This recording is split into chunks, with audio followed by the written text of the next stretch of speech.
자, 이재명이 최근에 가스라 테프트 조약에 대해서 얘기를 했어요. 가스라 테프트 조약 여러분들 아세요? 이재명이 이런 말을 했죠. 가스라 테프트 조약 때 미국이 일본한테 야, 한국 지배해. 괜찮아. 오케이. 렛츠고 하는 바람에 우리나라가 일본한테 넘어갔다. 미국 니네들 나쁜 놈들이다. 미국 때문에 한국이 넘어간 거다. 일본이 우리를 지배한 것도 그 뒤에는 다 미국이 있다. 얘네들 특유의 역사관이죠. 반일 반미 역사관. 그거의 집합체 같은 말이 바로 가스라 테프트 조약을 들먹이면서 다 미국 때문이라는 식으로 몰고 가는 개소리를 한 겁니다. 난 이게 너무나 화가 난다는 거야. 미국이 일본의 조선 합병을 승인해줬다. 승인을 해줬다? 테프트가 가스라를 딱 만나갖고 오케이 탕 지배해. 그러면 일본이 감사합니다. 그리고 탁 지배했다. 이런 식의 이야기를 하고 있는 거예요. 자, 일단 가스라 테프트 조약은 조약이 아니에요. 가스라 테프트 밀약이라고 돼 있어. 밀약. 우리끼리도 밀약이라고 한다니까. 실제로도 그게 조약이 아니죠. 국가 간에 정식으로 딱 국기 걸어놓고 조약을 맺는 게 아니에요. 이건 밀약이라고 우리도 말을 할 정도로 대단한 뭐가 아니에요. 일단 그거를 알고 가야 됩니다. 최소한 조약이 아니면 협약 정도라도 뭐 MOU 정도라도 뭔가 공식적인 게 아니에요. 이거는 그냥 둘이 만나서 얘기를 한 거야. 저 밀약으로 인해서 조선이 일본에 넘어갔다고 말을 하는 거는 완전히 미친 소리입니다. 미군은 점령군이라고 말하는 사람의 입장에서나 할 수 있는 개헛소리다.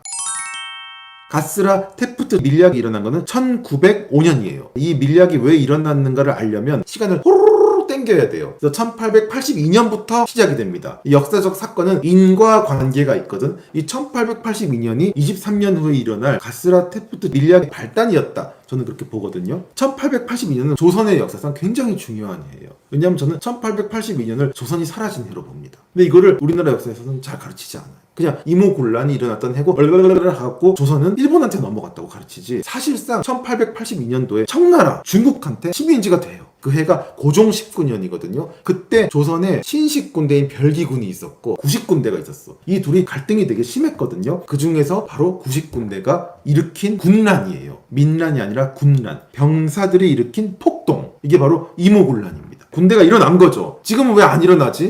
그 당시 조선은 쓰레기 나라였어요. 온 나라가 존재하는 것 자체가 용할 정도로 머리끝부터 발끝까지 다 망해 있는 상태였습니다. 그래서 백성들의 고열을 쪽쪽 빨아서 왕족들은 사치를 벌이고 고종, 민비 그 왕가 집안이 그냥 온갖 쓰레기짓만 일삼고 국민들, 백성들은 다 그냥 죽어가는 형편없는 최악의 상태가 바로 그 당시였죠. 얼마나 형편없는가 하면 그때 군인들한테 월급을 줘야 될 거 아니야. 그때 월급을 쌀로 줬나 봐. 13개월 동안이나 월급이 밀려요. 가장 중요한 군인 월급을 안 주는 거야. 그러니까 군인들이 얼마나 화가 나요. 부글부글 했단 말이야. 특히 이 구식군대들이. 화가 잔뜩 나 있는 상태에서 드디어 13개월 만에 월급을 주겠다. 와라. 그래서 임금을 준다는 소식에 선해청이라고 임금을 받는 곳으로 우르르 군인들이 갔는데 쌀자루를 막 받았는데 열어봤더니 쌀은 한 반 정도 있고 돌멩이랑 모래 같은 게 들어있는 거야. 부피를 빵빵하게 해갖고 준 거죠. 그러니까 골라내기도 힘들고 얼마나 화가 나. 그래서 거기서 완전히 빡쳐버린 거예요. 극대노 상태가 됩니다. 군인들이니까 무기가 있잖아. 그래서 선해청을 장악을 해버려요. 새끼들아, 관리들을 막 죽여요. 막 존나 죽이고 선해청을 다 장악을 하면서 이거 어떡할까? 우리가 정말 나중에 죽을 수도 있겠다. 그러니까 너무 무서운 거야. 그래서 이 사람들이 대원군한테 가요. 아이고 저희가요 좀 빡쳐갖고 선해청 다 장악하고 막 죽이고 좀 반란을 좀 일으켰습니다. 저희 좀 잘 좀 수습 좀 해주시죠. 읍소를 하게 되는 거죠. 이해관계. 그럼요. 맞는 거야. 대원군은 그때 아주 오랫동안 쇄국 정책을 하다가 그게 무너졌거든. 그래서 고종이랑 민비한테 다 넘겨주고 뒷방으로 빠져있는 상태였어요. 근데 이거 봐라 되겠다. 이 군인들이 나한테 지금 찾아왔잖아. 그래서 그때부터 이 군인들을 잡아 돌려서 자기 권력을 한번 다시 되찾아보자. 그래가지고 폭동을 일으키는 걸 지휘를 합니다. 관리들도 죽이고 뭣도 죽이고 하면서 다 죽인 다음에 얘들을 데리고 민비를 죽이러 가죠. 창덕궁으로 가요. 갔는데 민비가 궁녀의 옷으로 변장을 하고, 얘가 좀 이런 게 특기였나 봐. 언제 날린 거지. 이미 피신을 해버린 거야. 못 죽이고 어떡하지 하고서 그냥 궁을 막 차지하고 있는데 그 상황에서 고종이 대원군을 받아들입니다. 이 반란부터 빨리 수습해 주시죠. 그래갖고 결국 왕명으로 반란이 수습이 되고 대원군이 실권을 차지를 하면서 이 이모군란이 잘 끝나는 것처럼 돼요. 근데 여기서 그 와중에 하필이면 일본인 관리 13명을 죽여요. 민심을 얻기 위해서 그랬던 것 같기도 하고 치명적인 저는 실수라고 보거든요. 그래가지고 일본도 오는 거야. 우리 관리가 13명이나 죽었다. 이게 뭐냐 따지는 거예요. 주모자 누구야? 처벌해. 우리 보상해. 그래갖고 대혼란이 생기면서 제물포 조약이라는 걸 맺어요. 일본은 그래도 괜찮았어요. 일단 13명은 죽었지만 그 구실로 막대한 배상금도 받았고, 그 다음에 일본 공사관에 들어와서 막 대원군 군대가 죽였잖아. 그러니까 그걸 수비해야겠다면서 일본 군대들을 또 막 보내서 그 구실로 거기다 막 배치까지 하는 거예요. 그래갖고 결국 대원군이 이제 다시 잃었던 권력을 차지하려는 순간인데, 재밌는 거는 이때 도망간 민비가 청나라를 끌어들이는 거예요. 원래 이런 짓을 잘해요. 민비가. 대원군의 권력 기간은 굉장히 짧게 끝나고 청나라한테 다시 다 뺏겨버려요. 그래서 그때 대원군은 탁 머리끄댕이를 잡혀갖고 또 끌어내려지는 거예요. 대원군도 되게 비운의 할배야. 중국의 텐진에다 처박아 버려요. 조선인들에서 쫓겨나는 거지. 이모군란은 결과적으로 청나라를 끌어들였고 일본이 또 들어옵니다. 그래서 청나라가 메인이 되고 일본은 서브가 돼갖고 조선 안에 둘 다 들어오게 되는 계기를 마련한 게 이모군란이에요. 고종, 민비, 대원군. 이 인간들한테 나라에 대한 생각은 없어요. 그냥 내 가족 반대파 저 새끼 죽여야겠다는 생각밖에 없는 거예요. 나라가 원래 개판이었기 때문에 월급도 안 주고 그래서 일어난 폭동. 여기다가 호시탐탐 조선을 먹고 싶은 청나라와 일본의 침 질질질 요 삼중주가 다 합쳐져서 이모군란 결과 나라가 개판이 되는 거죠. 그래서 이 모든 일의 결과는 청일 두 나라가 조선을 어떻게 나눠 먹을지를 논의하게 되는 거예요. 일본도 야금야금 자기들의 이익을 얻고 있었고 청나라는 아예 들어와 있었고 이런 상황이었죠. 그래서 청나라는 어떻게 하냐면 조선 고종을 앉혀다가 최악의 조약을 맺어요. 조청, 상민, 수륙, 무역, 장정이라는 조약이래. 이거 아무도 몰라요. 대한민국 사람들 모릅니다. 이거 안 가르쳐 주잖아. 이게 뭐 무역 어쩌고 저쩌고 돼 있지만 한마디로 얘기하면은 모든 사실상 조선이 외교권을 다 박탈하는 조약이에요. 그래서 저는 나라가 망했다고 하는 거예요. 가장 중요한 주권이 사라지는 거거든요. 그러니까 1882년은 사실상 조선이 청나라한테 망한 해. 근데 한국인들은 잘 모르는. 왜냐면 이 조약의 이름이 끝이 조청, 상민, 수륙, 무역, 장정이라고 돼 있거든요. 장정은 뭔가 하면 허가한다는 뜻이에요. 조약이나 협약이나 이런 게 붙어야 되는 건데 주권국 취급도 안 해버리는 거예요. 그냥 속국, 쓰레기 취급을 해버린 거죠. 황제, 윤허 이런 게 들어있는 게 장정이라고 합니다. 이모군란은 청나라가 진압한 셈이 됐고 조선은 청나라의 식민지가 됐다. 그게 1882년의 조선반도 상황이에요. 이모군란의 결과 갑신정변이 일어났다고 배우잖아. 그게 뭔가 하면은 일본이 사이드로 빠졌지만 어쨌거나 들어왔단 말이야. 일본도 공관 주변에 막 군대도 주둔시키고 이제 어느 정도 조선에 기웃기웃 힘은 쓴단 말이야. 그치만 청나라가 먹고 있는 이 메인이 너무 거슬렸던 거지. 그걸 뒤집는 일을 벌인 게 바로 갑신정변이에요. 일본이 지원을 한다니까. 김옥균 뭐 이런 사람들 있잖아. 개화파들 이런 사람들이 일으킨 갑신정변이 이때 일어납니다. 1884년도에 일어나요. 근데 이거를 또 청나라가 다 진압해버립니다. 3.1 천하라 그러잖아. 하지만 이 사건으로 일본이 지원을 했기 때문에 청나라가 그걸 알거든. 일본 청나라가 본격 대결 구도가 된 게 갑신정변 때죠.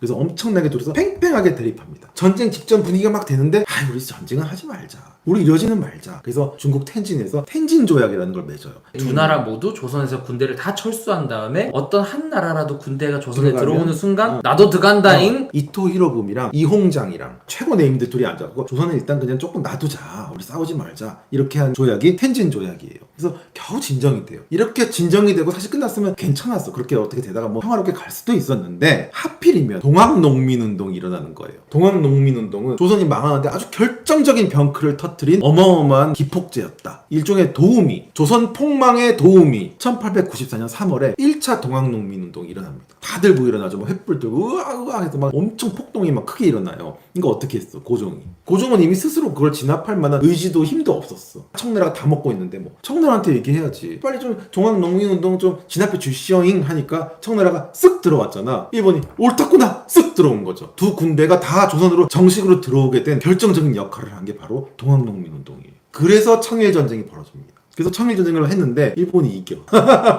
놀랍지 않습니까? 그 전까지 청나라가 조선의 지배권을 완전히 실질적으로 다 갖고 있었고 조선에서 맹주 역할을 하고 있었는데 호시탐탐 기회만 보던 일본이 동학농민운동을 계기로 군대까지 정식으로 와르르 들어와갖고 청나라까지 다 밟아버리는 거예요. 엄청나지 않습니까? 일본 너무나 강했어 그때. 청나라는 조선반도에서 그 전까지 미치던 영향을 다 잃게 되죠. 그래갖고 시모노세키에서 조약을 맺습니다. 이제 완전 청나라한테는 굴욕의 조약이죠. 이렇게 돼 있어요. 청은 조선이 완전 무결한 자주 독립국임을 확인하며 조선이 일본과 대등한 국가임을 인정한다. 저기서 꺼지란 얘기죠. 다 우리 거야. 이렇게 되는 거죠. 그 다음에 두 번째는 청나라는 요동반도, 타이완섬, 평후제도 등 부속 여러 섬의 주권 및 그 지방에 있는 성루나 병기 제조소 등등을 영원히 일본 제국한테 넘긴다. 다 넘기는 거예요, 다. 근데 재밌는 거는 이렇게 해갖고 넘기기로 했는데 러시아가 싫은 거야. 뭐? 그렇게 됐어? 요동반도를 일본한테 넘긴다고? 안 돼! 그래갖고 간섭을 해요. 요동반도는 러시아 입장에서 굉장히 탐나는 곳이거든요. 그래서 그걸 막기 위해서 독일이랑 프랑스를 끌어들여갖고 푸독러가 와가지고 삼국 간섭이라는 걸 해요. 안 돼, 그건 아니야! 그래갖고 일본이 또 그거를 응, 알았어. 이러면서 탁 포기하죠. 요건 나중에 러일 전쟁의 씨앗이 되는 재밌는 사건인데 어쨌든 조약대로 다 되진 않았다. 그 다음에 청나라는 일본한테 배상금 2억량을 지불한다. 얼마나 큰 돈인지 모르겠지만 어마어마한 돈이겠죠. 그 다음에 청나라는 사스, 충칭, 수저우, 항저우의 개항과 일본 선박의 장강 및 그 부속 하천의 자유통항 용인 그리고 일본의 거주, 영업, 무역의 자유를 모두 승인한다. 천하의 청나라가 일본한테 무릎을 완전히 꿇어버렸죠. 그렇게 해서 조선을 독립을 시켜줬다니 되게 웃기지 않아요? 이게 어떻게 보면은 조선을 일본이 와갖고 청나라로부터 독립을 시켜준 거라니까. 물론 제대로 된 독립은 아니죠. 조선이 얼마나 지긋지긋한 중국의 속국이었냐고. 청나라, 명나라 할 거 없이 우리는 철저하게 중국의 사대를 하던 반도였잖아. 오랜 사대의 세월이 이때 끝난 거예요. 일본이 와갖고. 얼마나 웃겨. 이런 거에 대한 개념을 우리나라 역사는 교과서는 절대로 가르치지 않죠. 조선은 청으로부터 독립 아닌 독립을 하게 됩니다. 그리고 그걸 본 빡친 사람이 있었죠. 그게 전봉준이에요. 또 들고 일어납니다. 근데 첫 번째는 청나라가 와서 얘들이 사그라들었다면 이번엔 일본이 와서 제대로 밟아버려. 처참하게 살해당합니다. 진짜. 눈 뜨고 못 봐요. 으아! 동학농민운동이 처절하게 실패를 해요. 그러면서 완전히 조선은 일본이 다 장악하게 되는 거죠. 동학농민운동이 일본한테 큰 도움을 준 것 같아요. 2차례에 걸쳐서. 그래서 전부 다 장악하게 되고 이제 을미사변이 일어납니다. 민비를 일본이 가고 죽여버리죠. 민비 얼마나 싫어. 맨날 청나라 끌어들이던 여잔데 온갖 사치에 패륜짓에 말도 못하잖아요. 그냥 이 사회의 악이었어. 그래서 그때 마누라가 죽은 고종은 너무 무서워서 러시아 공사관으로 도망을 갑니다. 그게 아관 파천이지. 러시아 응딩이 밑으로 쏙 들어갑니다. 조선의 모든 실권은 청나라에서 일본으로 넘어간 상태가 됐고 러시아도 어느 정도 영향력을 행사하기 시작하는 거죠. 청나라가 쫙 조선을 다 먹었을 때 일본이 기웃기웃했듯이 일본이 이번엔 쫙 먹었더니 또 러시아가 딱 씨앗이 거기 또 탁 들어오는 거예요. 고종만 끼고 돌면서 러시아가 일본한테 간섭하고 하면서 둘이 살살 사이가 나빠지더니 만주에서 일본이랑 러시아가 사사건건 부딪히기 시작해. 그러다가 터진 게 1904년의 러일 전쟁입니다. 근데 이것도 웃긴 게 일본이 이겨요. 얼마나 웃겨. 러시아랑 일본이랑 싸웠는데 일본이 이긴다고? 우와. 근데 사실 일본이 졌다는 게 다이다이 떠서 졌다. 저는 그렇게 보진 않아요. 왜냐하면 러시아는 일본만큼 큰 의미를 두지 않았던 것 같아.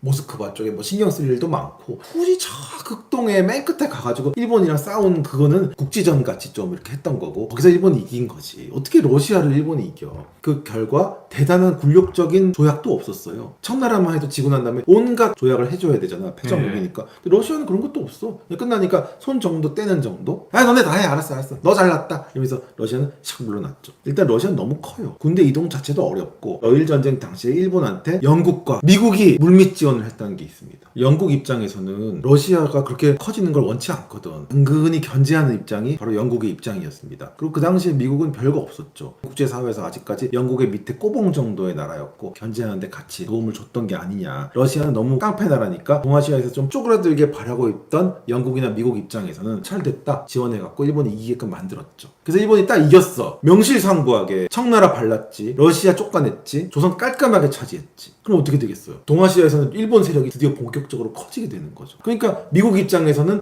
그 일본 괜찮네. 굳이 싸울 필요 없겠다. 좀 같이 나눠 먹을 것도 있고 팀으로 뭐 짜서 뭐 할 만한 거 없을까? 이래가지고 그때 날라온 게 루즈벨트 대통령이 보낸 테프트 장관이에요. 가스라 테프트 밀약이라는 게 뭔지 이제 얘기를 하는 거야. 너무 모든 게 앞뒤가 맞습니다. 다 맞잖아. 미국 입장에서는 이제 러시아도 물러났고 러시아 물러나는데 물밑 지원까지 다 했단 말이야. 이제 일본이랑 좀 얘기 좀 해보자. 착!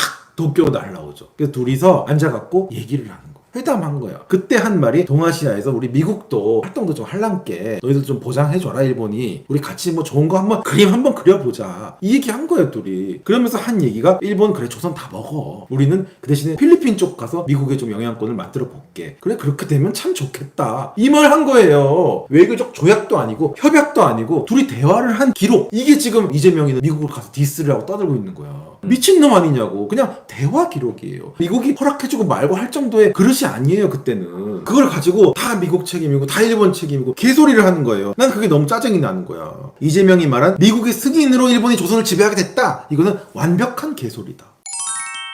조선이라는 나라는 식민지가 됐어. 그 원인을 왜 자꾸 남한테서 찾지? 근데 또 원인을 찾는데 보면 진짜 중요한 건 청나라거든? 근데 청나라 얘기는 하지도 않아. 그 미국이 승인해줘서 된 거야. 다 일본이 들어가서 된 거야. 철저하게 중국, 러시아, 북한 쪽은 무조건 좋게 얘기하고 미국 일본은 계속 낙마화하는 역사를 주입하고 있다는 거예요. 미국이 승인해줘서 일본이 와서가 아니라 왜 우리는, 왜 조선은, 우리가 왜 식민지가 됐을까? 우리 안에서 어디를 좀 찾아야 될 거 아니야. 미국이 승인해줘서 그랬어. 그럼 우리도 승인해줘갖고 남 식민지 하면 되잖아. 일본이 밀려와서 그랬어. 그럼 우리도 밀려가면 되잖아. 우리는 왜 안 밀려갔지? 그러면 하얀 옷만 입고 너무 착해서 그랬어. 이런 병신 같은 소리들을 하고 있는 거야, 역사에서. 진짜 왜 원인을 남한테서만 찾냐고. 세상에 남 탓하면 안 되는 게 어딨어. 다 남 탓이지. 이 세상 지구상에 일어난 모든 일들이 다 남 탓이지. 어떻게 역사를 이렇게 빙시같이 가르치느냐 이거야. 착한 나라 나쁜 나라는 없다. 약한 나라 강한 나라만이 있을 뿐이다. 너네 때문에 조선이 먹혔어. 너네 미안한 줄 알아. 너 일본한테 큰 소리도 못 치는 게 무슨 놈의 대통령이냐. 문재인한테가 들이받더라고 요새. 그러면서 계속 반미 반일 감정만 노골적으로 계속 드러내는 게 지금 대통령 후보라니까. 미쳐갖고 진짜. 감사합니다. 오늘 또 괜히 또 마지막에 좀 화를 냈네. 감사합니다.